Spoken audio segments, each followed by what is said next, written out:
Hello friends, welcome to basic concept.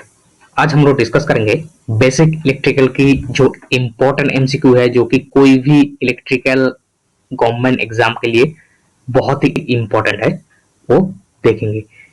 Previous वाला video जो लोग नहीं देखे हो एमसीक्यू का, तो वो देख लीजिए, और जो लोग मेरे पास नोट्स लिए हो एमसीक्यू करने से पहले, वो नोट्स जरूर एक बार पढ़ लीजिएगा। तो चलिए स्टार्ट करते हैं। पहला क्वेश्चन आ रहा है, देखिए। Filters are used to convert pulsating DC into pure DC, pure DC to pulsating DC to pure AC, pulsating AC to pure DC।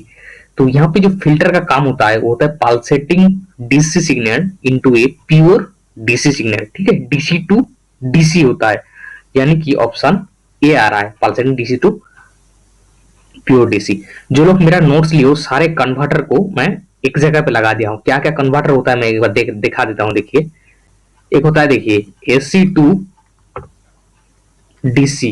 AC to DC कौन कन्वर्ट करता है? वो होता है, एक होता है आपका रेक्टिफायर, दूसरा होता है आपका कॉम्यूटेटर। कॉम्यूटेटर जो कि डीसी मशीन में यूज होता है, और रेक्टिफायर एमनी नॉर्मल यूज होता है। नेक्स्ट देखिए, नेक्स्ट जो कन्वर्टर है वो है डीसी टू एसी।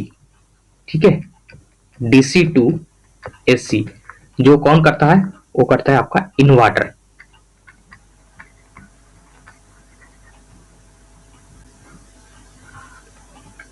नेक्स्ट जो है कन्वर्टर वो है AC to AC. AC to AC, AC to AC कौन कन्वर्ट करता है? वो करता है साइक्लो कन्वर्टर, उसको बोलते हैं साइक्लो कन्वर्टर। नेक्स्ट आ रहा है fix DC two variable DC. Fix DC two variable DC, ये कौन करता है? ये करता है चॉपर, CHOPPER, चॉपर। नेक्स्ट जो है pulsating DC to pure DC.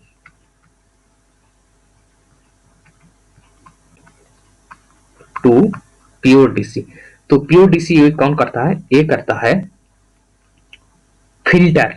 ठीक है, फिल्टर, जो यहाँ का आंसर हो रहा है फिल्टर नंबर है, pulsating DC to pure DC. तो इतना सारा कन्वर्टर है, यहीं पे सारे कन्वर्टर को आप याद कर लेंगे तो यहां से एक क्वेश्चन जरूर बन जाता है कोई भी गवर्नमेंट एग्जाम के लिए। तो चलिए नेक्स्ट क्वेश्चन देखते हैं। In dual fuses are provided to protect against. Dual fuse क्या होता है? ड्यूअल फ्यूज होता है जो direct online fuse, direct online fuse. जैसे ड्यूअल स्टार्टर रहता है, डायरेक्ट ऑनलाइन स्टार्टर जो रहता है, ये डायरेक्ट ऑनलाइन फ्यूज होता है। डायरेक्ट ऑनलाइन फ्यूज मतलब डायरेक्ट लाइन में लगा हुआ रहता है जो फ्यूज। फ्यूज जो होता है बहुत ही कम सेंसिटिव होता है, किसके तुलना में? सर्किट ब्रेकर के तुलना में फ्यूज जो है बहुत कम सेंसिटिव होता है। तो ओनली डीओएल जो फ्यूज होता है वो ओनली शॉर्ट सर्किट प्रोटेक्शन के लिए यूज होता है। ठीक है, अगर शॉर्ट सर्किट हो गया तो वहां पे ह्यूज अमाउंट करंट फ्लो होता है, तो उसमें डीओएल फ्यूज काम करता है। और थोड़ा बहुत अगर ओवरलोड की वजह से जो काम करता है वो सर्किट ब्रेकर लगाना होता है, उसके लिए सर्किट ब्रेकर सेंसिटिविटी ज्यादा होता है, तो इसमें थोड़ा बहुत करंट अप डाउन होने से सर्किट ब्रेकर काम कर लेता है। लेकिन फ्यूज जो है थोड़ा बहुत अप डाउन होने से काम नहीं करता है। जब टोटल शॉर्ट सर्किट हो जाएगा, ज्यादा करंट फ्लो करेगा, तब ड्यूअल फ्यूज यूज होता है। ठीक है, नेक्स्ट देखते हैं। Kirchhoff's second law is based on law of conservation of charge, energy, momentum, mass. देखिए, किरचॉफ सेकेंड लॉ जो है तो कौन सा लॉ है? किरचॉफ सेकेंड लॉ मतलब केवीएल। और केवीएल क्या बोला है? क्लोज सर्किट, एक क्लोज सर्किट के अंदर जो वोल्टेज राइज हो रहा है, वोल्टेज ड्रॉप हो रहा है, दोनों इक्वल हो रहा है। मतलब कोई भी वोल्टेज वास्टेज नहीं हो रहा है और उत्पन्न नहीं हो रहा है। जो ही उत्पन्न हो रहा है, मतलब जो जितना उत्पन्न हो रहा है उतना ही खत्म हो रहा है। तो यही बता रहा है यहाँ पे।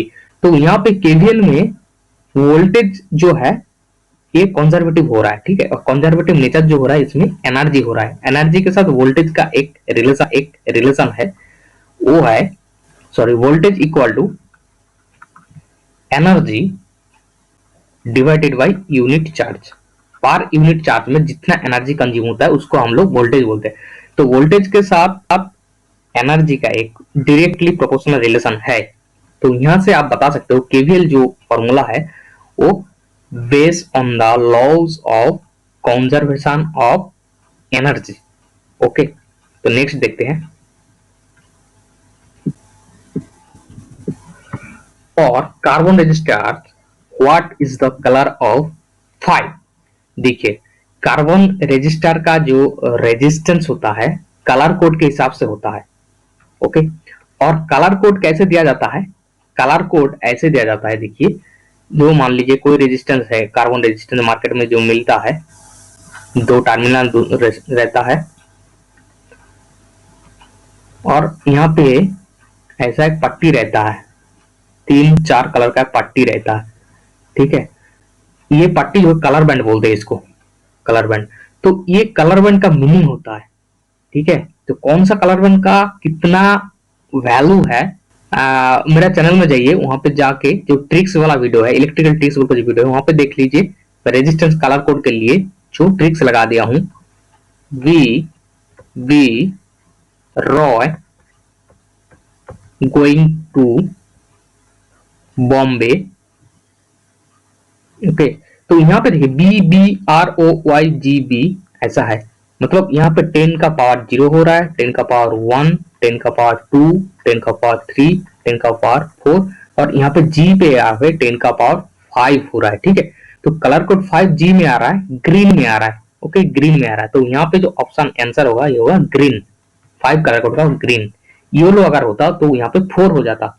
ओके, तो ये कलर कोड से भी एक क्वेश्चन आ सकता है कोई भी कॉमन एग्जाम के लिए, तो ये बहुत ही इंपॉर्टेंट है। नेक्स्ट देखते हैं, which of the following can have positive और नेगेटिव चार्ज। बहुत ही इंपॉर्टेंट क्वेश्चन है। देखिए यहाँ पे जो दिया हुआ है, देखिए इलेक्ट्रॉन, आयन, सॉरी यहाँ पे आयरन लिखा हुआ है, आयन होगा, आर यहाँ पे नहीं होगा, होल और न्यूट्रॉन। तो यहाँ पे बोला है किसमें पॉजिटिव और नेगेटिव दोनों चार्ज रहता है। ठीक है, देखिए इलेक्ट्रॉन जो होता है ये नेगेटिव चार्ज होता है, सबको पता है। आयन जो होता है ये नेगेटिव भी होता है और पॉजिटिव भी होता है। होल जो होता है ये हमेशा पॉजिटिव होता है और न्यूट्रॉन जो होता है, न्यूट्रॉन का कोई चार्ज नहीं होता है, 0 होता है। ठीक है, ना कि पॉजिटिव होता है ना कि नेगेटिव होता है। तो यहाँ पे उस सबसे आंसर जो है आयन हो रहा है, आयन नेगेटिव पॉजिटिव दोनों चार्ज होता है। तो 5 का जो आंसर है बी, आयरन। नेक्स्ट देखिए यहाँ पे दिया, बैटरी से दिया हुआ है, in a nickel cadmium alkyl battery the electrolyte is sulphuric acid, potassium hydroxide, zinc chloride, ammonium chloride. तो बैटरी देखिए निकल कैडमियम एल्काइल सेल में हमेशा जो रहता है पोटेशियम हाइड्रोक्साइड रहता है, जो इलेक्ट्रोलाइट रहता है। जो लोग मेरा नोट्स लिए उसमें समझने का कुछ नहीं है, वहां पे देख लीजिएगा कौन सा बैटरी में कौन सा इलेक्ट्रोलाइट यूज होता है, तो वहां पे आपको मिल जाएगा। ठीक है, तो नेक्स्ट देखते हैं, which method can be used for absolute measurement of resistance. Ohm's law method, Wheatstone bridge method, Rayleigh method, Lorentz method. तो देखिए जो मेजरमेंट का होता है, एक होता है एब्सोल्यूट मेजरमेंट और एक होता है रिलेटिव मेजरमेंट। ठीक है, तो एब्सोल्यूट मेजरमेंट मतलब किसी के साथ तुलना नहीं किया जाता है, किसी को रेफरेंस पकड़ के नहीं किया जाता है, डायरेक्ट वैल्यू निकल आता है एब्सोल्यूट मेजरमेंट में। और रिलेटिव मेजरमेंट जो होता है किसी को रेफरेंस रख के मेजर किया जाता है। जैसे यहाँ पे रेजिस्टेंस मेजर करने के लिए दिया है, तो resistance absolute measurement direct ohm में निकल आए। ठीक है आंसर, लेकिन रिलेटिव मेजरमेंट अगर करेंगे तो वहां पे आर इक्वल टू हो जाएगा V divided by I. V और I के रेफरेंस में आएगा, V और I जैसा आएगा उससे आप उसका रेशियो पकड़ेंगे तो यहाँ पे आपका रेजिस्टेंस का वैल्यू मिलेगा ओहम में। तो यही बेसिकली दिया हुआ। तो यहाँ पे पूछ रहा है कि absolute measurement of resistance, absolute measurement resistance किसमें होता है, व्हिटस्टोन ब्रिज मेथड में। ठीक है, व्हिटस्टोन ब्रिज मेथड में जो होता है वो होता है एब्सोल्यूट मेजरमेंट। तो यहाँ पर डायरेक्ट रेजिस्टेंस का वैल्यू निकल आता है। नेक्स्ट देखिए क्या बोल रहा है, number 8, how many different combination में be obtained with 3 resistors each having the resistance R. तो आर रेजिस्टेंस का 3 रेजिस्टेंस है जिनका वैल्यू क्या है, आर है, आर ओम है। तो कितना कॉम्बिनेशन हो सकता है, ठीक है। तो यहाँ पे करके देख लेते हैं, देखिए कितना कॉम्बिनेशन हो सकता है। 3 रेजिस्टेंस है सेम वैल्यू का, तो 3 को पहले क्या कर लेंगे हम लोग, सीरीज में लगा सकते हैं, आर आर आर। तो यहाँ पे इक्विवेलेंट रेजिस्टेंस जो होगा 3R, तीनों को हम लोग पैरेलल में लगा देंगे, ठीक है। 3 का वैल्यू आर है तो यहाँ पे पैरेलल में कर लेंगे, तो यहाँ पे जो इक्विवेलेंट रेजिस्टेंस R/3 हो जाएगा। नेक्स्ट हम लोग क्या करेंगे, 2 को पैरेलल में रख के एक को सीरीज में कर देंगे, ऐसा कर देंगे। तो R R R, तो ये दोनों R पैरेलल में है, मतलब R/2 हो जाएगा, और इसके साथ सीरीज में R हो जाएगा, तो यहाँ पे हो जाएगा 3R/2। नेक्स्ट हम लोग 2 को सीरीज में रख के एक को पैरेलल में रख लेंगे,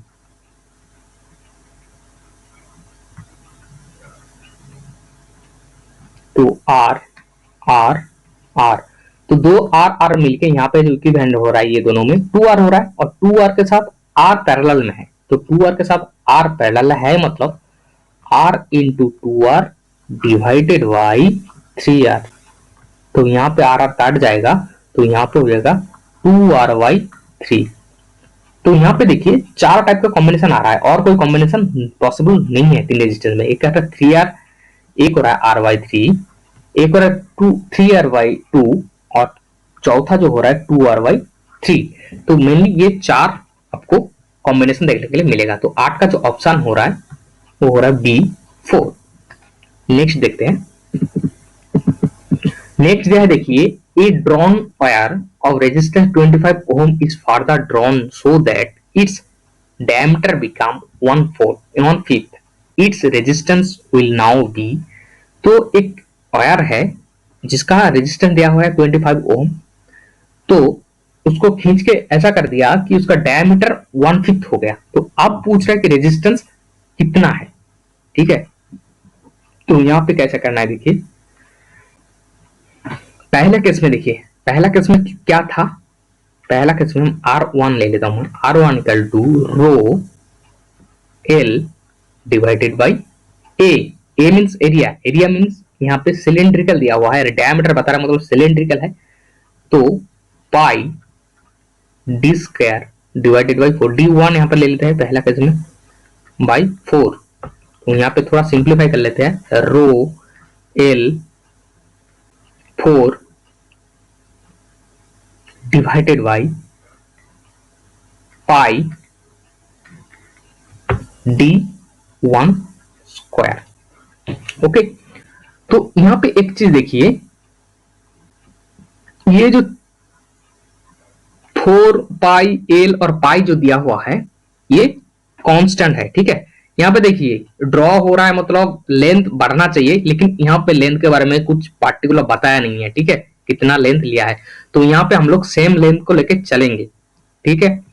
यहाँ पे एक चीज ध्यान देना है, सेम लेंथ लेके चलेंगे। अगर लेंथ पे आप ध्यान देने जाएंगे तो यहाँ पे जो क्वेश्चन है वो इनकम्प्लीट है, क्योंकि 5 गुना मतलब डायमीटर कम हो रहा है, मतलब इसका मतलब ये नहीं कि 5 गुना मतलब उसका 1/5 हो रहा है डायमीटर, इसका मतलब ये नहीं कि उसका मतलब जो लेंथ है वो 5 गुना बढ़ रहा है, ऐसा तो नहीं यहाँ पे बताया गया है।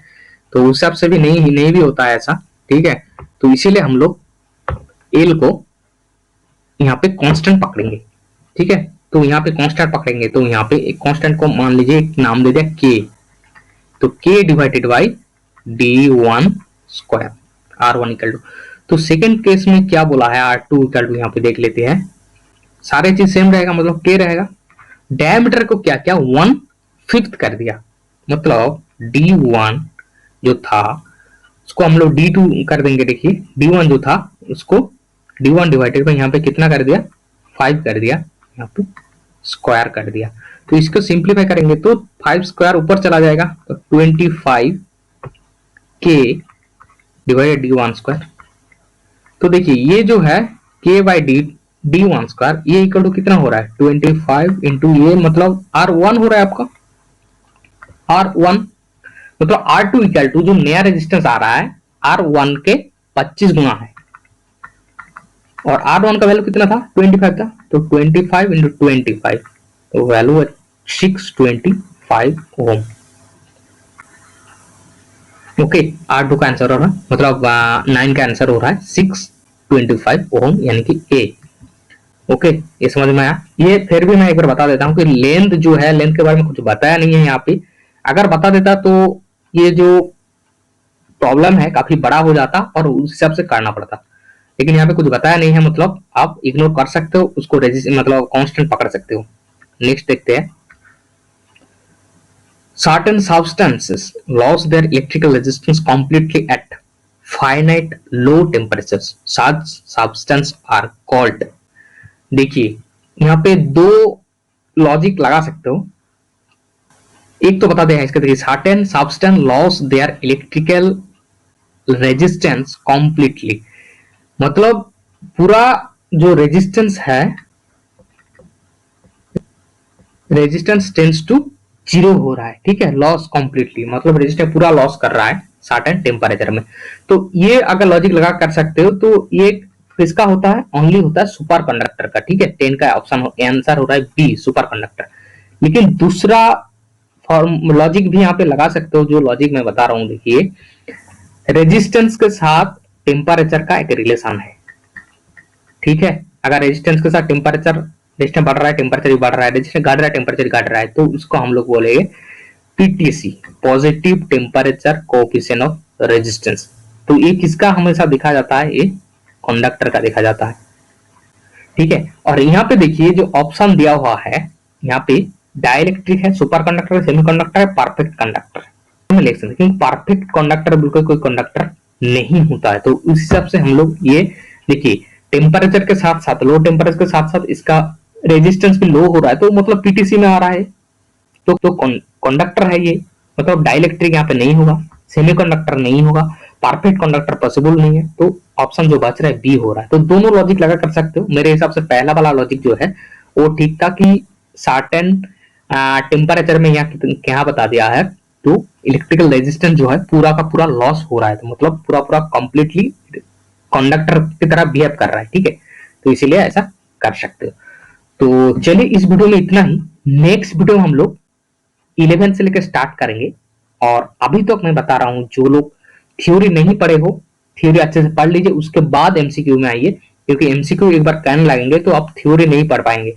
ओके, और थ्योरी नहीं पढ़ पाएंगे तो आप एमसीक्यू भी कुछ कुछ समझ में आपको नहीं आएगा, ठीक है। तो चलिए, धन्यवाद।